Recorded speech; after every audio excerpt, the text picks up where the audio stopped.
weather on NBC10 Boston. Boston's most accurate forecast. All right, Pamela Gardner's joining us once again. She's got to check your forecast. Not only are we talking about what's happening here on Earth, PG, you're also talking about what's happening in space as well. Oh, it's so cool just to see them from space and hear from the astronauts up there. I love to look at the stars and just see what's going on in the night sky. There's so much going on. We have the super harvest moon eclipse. That's a long name this season for this one for the month of September. We will see a partial lunar eclipse.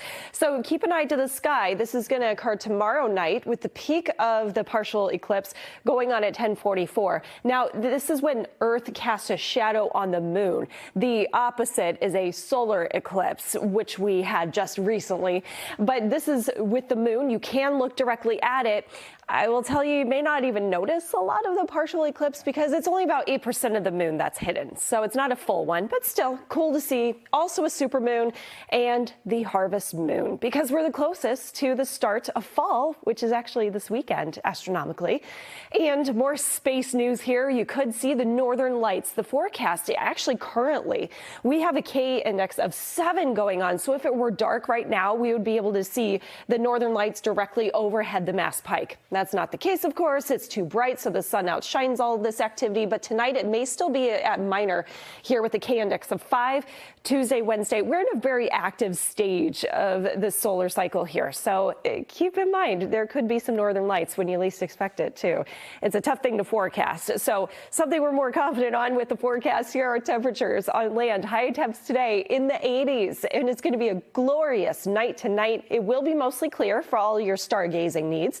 40s to 50s. However, after midnight, we slowly see some areas of fog developing. And by tomorrow, we're back in the 80s.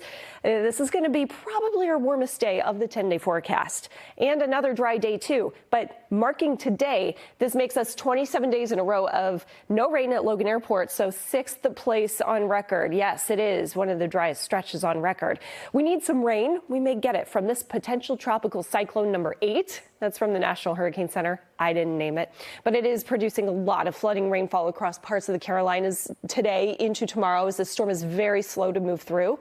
It may become a tropical storm and then it disintegrates into a post-tropical cyclone as it heads inland. But nevertheless, it brings in tons and tons of heavy rain all across the mid-Atlantic coast and even into southern parts of New England.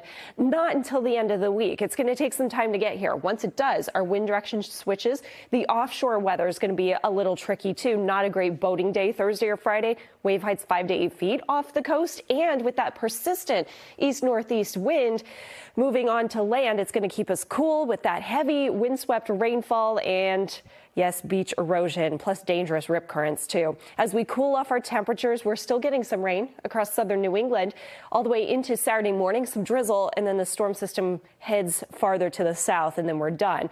But then the precip here, these numbers will change off and on.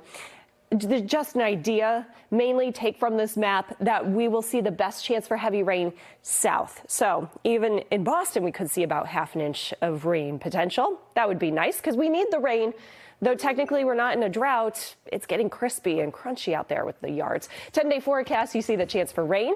And then we cool off by the weekend. We dry off, too. And just in time, autumn begins the new season at 8:43 Sunday. Colton? All right, Pamela, thanks so much.